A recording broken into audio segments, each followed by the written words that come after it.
I thought what I might do is go around the room and you just introduce yourselves to the media real quickly, and then we'll have a discussion afterwards. You know, our $2.2 trillion relief package includes provisions to allow businesses to deduct their losses this year against taxes they paid in previous years, which gets you a lot of liquidity. And a lot of companies need the liquidity right now. And hopefully we're going to be back in business very soon. We're going to be open very soon. This country wasn't built to be closed. And essentially we have a closed country. Nobody's ever heard of a thing like this, but this was, I was with some of the leading professionals, and they say, not since 1917 has there been anything like this. 1917 was a time when I guess you could say 50, 75, or 100 million, you hear different estimates, people died. Think of that, 100 million, maybe 100 million people died. So they had no communications. They weren't able to shut things down like we are doing. But that was a plague. That was a plague. Started here, actually went to Europe. We were badly affected, but Europe was really affected. So that was the worst. And so not since 100 years ago, more than 100 years ago, has a thing like this happened. I just want to start by saying it's an honor to be with you. I know most of you one way or the other. Some of you I know, but I know all of you by seeing you on the covers of all the business magazines and the magazines. And you've done a great job, and we'll work this out, and we'll get our energy business back. I'm with you 1,000%. It's a great business. It's a very vital business. And honestly, you've been very fair. You've kept energy prices reasonable for a long period of time. We've got a long period of time with very reasonable energy prices. So I want to thank you all for being here, and maybe we'll start with Mike, please. All right, Mike Work with Chevron Corporation. Mr. President, proud of the work our people are doing to support healthcare providers, first responders, and all the other vital industries that keep our economy going. Thank you for having us. Thank you, Mike, very much. Appreciate it. Vicki Hollop, Occidental Hi, Petroleum. Vicki. Thank you for allowing us to be here today, and thank you for all you're doing for us. Thank you very much. Thank you, Vicki. Dave Hager with Devon Energy, or an independent oil and gas company out of Oklahoma City, and thank you so much for the leadership that you're providing during this challenging time. You're the right man at the right time to balance all the priorities, and we're going to be back. Thank you very much. We'll get it done, Dave. Thank you very much. Mr. President, Greg Garland, Phillips 66. Again, thank you for great leadership through this pandemic crisis and all that you've done on the stimulus package, really for the American economy. I'm proud of our employees that are working to provide energy and improve lives. We think it's going to come back quickly. It's ready. We're ready, and we've got the right packages out there. So We needed to. very good. We're looking at I think we're going to be really looking very seriously at a infrastructure package where it's so important for our country. You know, as of this moment, Darren, we have $7 trillion plus in the Middle East. For what? For what reason? And we don't put money in our own country. So we're going to do a big package on infrastructure fairly soon, I think, and it's very important. And it's great for you, great for everybody. Darren, please. Thank you, Mr. President. Darren Woods, ExxonMobil Corporation. I'd like to add my thanks for your leadership in this space as well, and say I think all of our companies here are aligned with your objective, which is to get the economy moving and to make people's lives around the world better. Good. Great job you've done. Thank you. Harold Hamm, Chairman of Continental Resources, also out of Oklahoma City. Thanks for having this meeting. I think this is so timely and necessary. Really appreciate your leadership. Also the friendship that you've kept with the Saudis, the Saudi Crown Minister, or Crown Prince, and also Vladimir Putin. I know those hadn't been easy sometimes, and at this time it was particularly needed. So I represent our company as well as the DEPA, Domestic Energy Producers Alliance, and we're about 10,000 companies and individuals, mostly independent producers. That's great. Great job you're doing. I think President Putin and the Crown Prince want something to happen badly. It's certainly terrible for them what's happening too. So they want to see something happen. I've spoken to both of them, and we'll tell you about that in a little while. Thank you very much. Great. Thank you, Mr. President. Jeff Hildebrand, founder and chairman, Oakcorp Energy. Our distinction is we are the only private company here. This is a company that's based in Houston, domestic-only exploration and production company. And I'm really here today to represent the independent energy companies, the family-owned businesses that are in this industry, and to give you really that perspective and add to the conversation in that regard. So thank you for your leadership. Appreciate it. Great job. Thank You bet. Thank you, Mr. President. Councilman Warren, Energy Transfer, we're the only pipeline company, and so we try to do business with everybody in this room, and I think we successfully do, actually. So it's an honor to be here, sir, and it's an honor to be in this room with these folks as well. And everyone loves that guy, right? Mm-hmm. We all do. Thank you very much, Kelsey. Great job you're doing, too. He's not an oil and gas man. He's a wonderful person and a wonderful politician, and he wants to see the industry get strong again. So, Kevin, do you have anything to say, by the way? Well, first, I want to thank you for doing this. Just by you reaching out to President Putin and the Crown Prince, things have improved. You're looking around a lot of jobs, but what else you're not seeing at this table, a lot of these are small businesses that work with all these individuals around here. And your action today with signing the CARES Act, getting the small business loans out, is going very strongly because it's needed. But the American economy, greatest strength is what energy provides us. You provide us at a good price. These are great jobs, but more importantly, it also gives us energy independence. It changes the whole dynamics around the world, and so I thank you for the leadership of what you're doing. Well, thank you, Kevin. And as you just said, Bank of America in particular has really, of the big banks, has really stepped into it. They have done a fantastic job today. And so over the 10,000 in the first 2 hours. Bank of America has been unbelievable, and I want to thank them.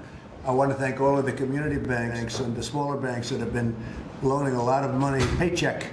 It's all about the paycheck, and that nobody would have believed it could have gone so well. So it's just a number of hours, but the numbers are far greater than we would have anticipated. So it's been really great, and thank you to all the banks. But again, in particular, Bank of America, they really stepped right up, and they did it. There were no big deals. They weren't making a big deal out of anything. So that was terrific. And I think what we want to do, John Cornyn, please, I know how you are so involved in this, coming from the great state of Texas. Would you like to say a couple of words, John? Thank you, Mr. President. Thank you for convening the meeting. Many of us have been talking together, but we can't get done what needs to be done. Only you and the administration can, and particularly getting the attention of the Saudis and flooding the markets, really adding insult to injury in a time when our economy was suffering anyway because of the coronavirus.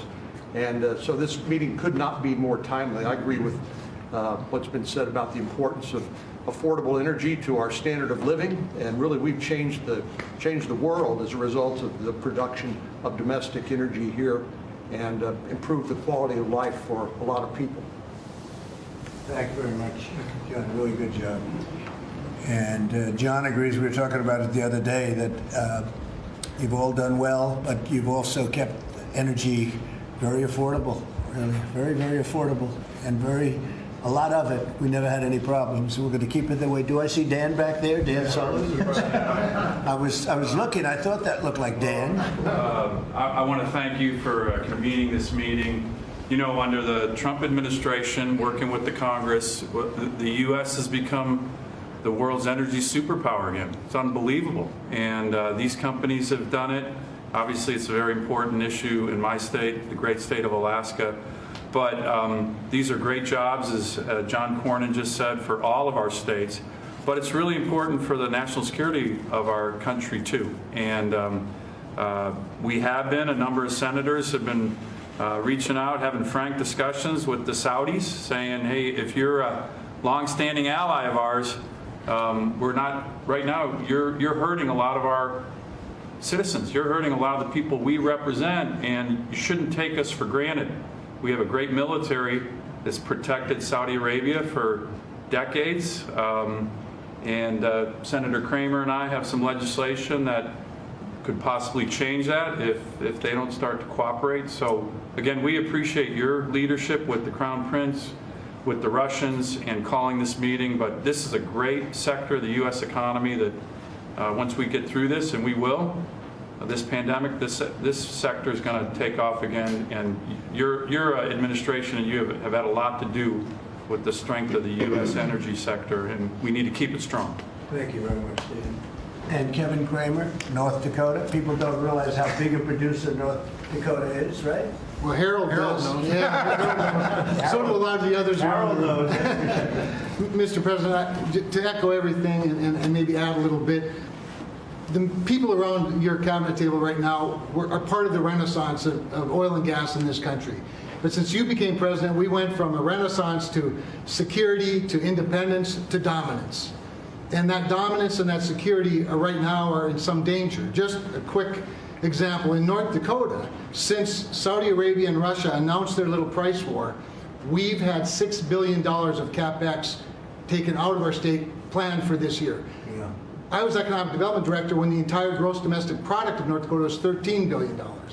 So that's significant. That represents not just CapEx, that represents lots of jobs, lots of people in the value chain.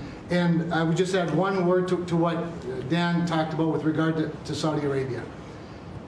It is estimated by one report in 2018 that we spend a minimum of $81 billion defending global oil supplies.